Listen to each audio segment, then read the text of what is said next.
মুখের কাপড়গুলো খুলে ফেলো। আমি আটকে রেখেছি এই এক্স বয়ফ্রেন্ড আর তার এক্স গার্লফ্রেন্ডকে, আর সেটাও এই ঘন জঙ্গলের মাঝখানে। আর যদি ওরা এখানে 30 দিন কাটাতে পারে, আমি তাহলে ওদের দেবো $2,50,000।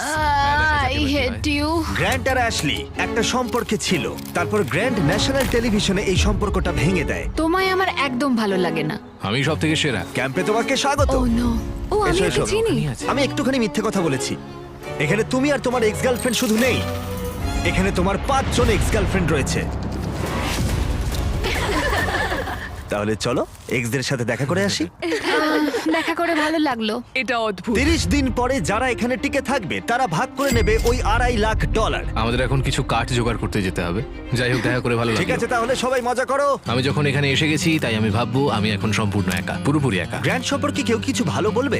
ও আমার জন্য একটা গান লিখেছিল। ও আমার জন্যও গান গেয়েছে। ও আমার জন্য একটা গান লিখেছিল, কিন্তু পরে অন্য মেয়েকে শুনিয়েছিল। আমি যথাসম্ভব চেষ্টা করবো এখানে যতটা সার্ভাইভ করা যায়। যখন ও নিজেই আগুন জ্বালাচ্ছিল তখন ওর এক্স গার্লফ্রেন্ডরা ওকে নিয়ে গুজব ছড়াচ্ছিল। সবাইকে দেখায় ও খুব ভালো, এমন করে যেন ও সবেতে পারফেক্ট। আচ্ছা, আমরা এই বিষয়ে আর কত গল্প করব? আর এই গল্প ঘন্টার পর ঘন্টা চলতে থাকে, এমনকি রাত পর্যন্ত। সত্যি বলতে আমার ওর মুখটাও আর দেখতে ইচ্ছে করে এই না। কারণেই আমার মেয়েদের খুব ভয় লাগে। আমার মনে হয় না তুমি এই কারণেই অবিবাহিত। জিমি, এটা প্রতিটা ছেলের একটা দুঃস্বপ্ন। আর এই অবস্থা আরো খারাপ হলো। হাই। হাই। হ্যাঁ, তাহলে তোমরা কি করতে চাও? তোমার সাথে কিছু করতে চাই। অ্যাশলি, আমরা এখনো কথা বলিনি। তুমি এত রেগে আছো কেন?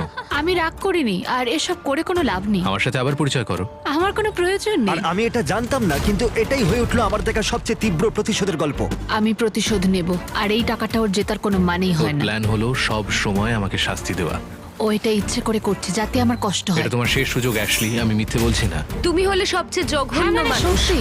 Grand, I love you. এদের মাথা খারাপ হয়ে গেছে। সবার তাহলে প্রথম রাত কেমন কাটলো? আমাদের খুব বেশ ভালো সময় ভালো। কাটছে। হ্যাঁ। বেশ ভালো ভালো। বেশ। এখানে যেহেতু তোমরা 24 ঘন্টা কাটিয়েছো, তাই প্রত্যেক দিকে একটা করে সিক্রেট আছে।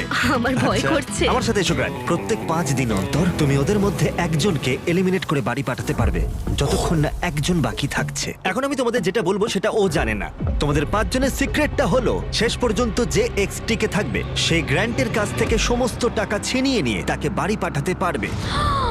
এটা বেশ ভালো কর্মের ফল। 3 নম্বর দিনের সকালে গ্র্যান্ড খুব ভোরে ঘুম থেকে উঠেছিল, আর ওঠার পরেই শেল্টার তৈরি করতে লেগে পড়েছিল। আর তোমরা বুঝতেই পারছো মেয়েরা খুব একটা খুশি ছিল না। সকালে এরকম আওয়াজ করছে কেন? বিরক্ত লাগছে। গ্র্যান্ড, তোমার কাছে টেন্ট আছে, তোমায় বাড়ি বানাতে হবে না। ও, এটা সত্যি পাগলার মতো। ওরা বললো যে আমার কোনো প্রয়োজন নেই বাড়ি বানানোর, কারণ একটা টেন্ট আছে। কিন্তু আমি বলবো বাড়ি বানাতে হবে কারণ ঠান্ডা পড়ে যাবে।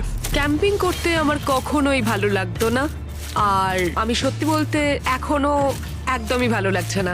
আমি জানি না এখানে কতক্ষণ টিকবো, কারণ এখানে সবাই মজা করার জন্য এক্সারসাইজ করে, আর আমি মজা করার জন্য ঘুমাই। জিমি এই বিষয়টা এমনভাবে সাজিয়েছে যে আমাকে প্রায় একটা ধাঁধার মধ্যে থাকতে হচ্ছে। বেশিরভাগ মানুষই তাদের সমস্ত ভুল নিয়ে এক জায়গায় 30 দিনের জন্য থাকতে পারে বলে মনে হয় না। Good morning. এটা 5ম দিন, তার মানে মিস্টার বিস্ট আসছে আজকে। আজ হলো এলিমিনেশন ডে, আর আমি চুজ করব যে আমি কাকে এলিমিনেট করতে চাই। চলে এসো। এবার ভয় লাগছে। এলিমিনেশনের জন্য হাত রাখা। গ্র্যান্ড, তুমি এদিকে আছো। তুমি কি জানো হাতুড়িটা কোথায় আছে? ও ওয়াও, ওই হাতুড়ি দিয়ে হাট ভাঙবে। বাস্তবে হ্যাঁ, এটা করেছে ও।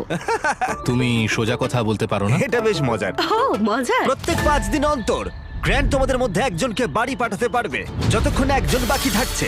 আর সেই ব্যক্তি এবং গ্র্যান্ড যদি 30তম দিনও টিকে থাকে, তাহলে তারা দুজনেই ভাগ করে নেবে এখানে রাখা $2.5 লাখ। যারা এলিমিনেট হবে তারা কিছুই পাবে না মনে হয়। না, ওয়াও। কি? ওয়াও, এটা আমি আশা করি। তাহলে এখানে 20 দিন হ্যাঁ। থাকতেই পারো, কিছু না পাওয়ার জন্য। গ্র্যান্ড, তুমি লাকি। তুমি পাবেই হ্যাঁ, পাবে। একদমই তাই। তোমার তো আমাদের ঠকানোর জন্য পুরস্কার পাওয়া উচিত। এটা বেশ ভালো বলেছো। হার্ট স্ম্যাশ হয়ে যাওয়ার আগে ওরা বেশ ভালোই কথা বলছে। আরে হ্যাঁ, হ্যাঁ, আমি ওর সাথে একটু ভালো ব্যবহার করতাম, হয়তো একটু খুব সুন্দর বা খুব খুব ভালো। handsome। হ্যাঁ, তাহলে ওটা ছিল গ্র্যান্টের সিক্রেট। তুমি জানো সিক্রেটটা কি? তোমরা কি কেউ ওকে বলেছো? আমি জানি না ওদের সিক্রেটটা কি। অনেক বড় সিদ্ধান্ত নিতে দিয়েছো আমাকে। হ্যাঁ। এখানে প্রত্যেকটা মেয়ে কিছু না কিছু চায়, আর এখন আমাকে সেটা কেড়ে নিতে হবে। আর এই সিদ্ধান্ত নেওয়াটা আমার জন্য কঠিন। ঠিক আছে মেয়েরা, খেলা এখন তোমাদের হাতে। আমরা এত দূর এসেছি, তাই আমাদের মধ্যে মনে হয় না কেউ ছাড়বে। এখানে ভিক্ষে করে আমরা থাকতে আসিনি, আমরা এখানে কিছু একটা কারণে এসেছি। ঠিক আছে, সময় হয়ে গেছে। এখন তোমরা তৈরি হলে বলবে। গ্র্যান্ড, হাতুড়িটা তোলো আর বেছে নাও এই 5টা হার্টের মধ্যে তুমি কোনটাকে ভাঙবে। The grim reaper. Oh my God. আমি যাব, আমার সামনেই আছে।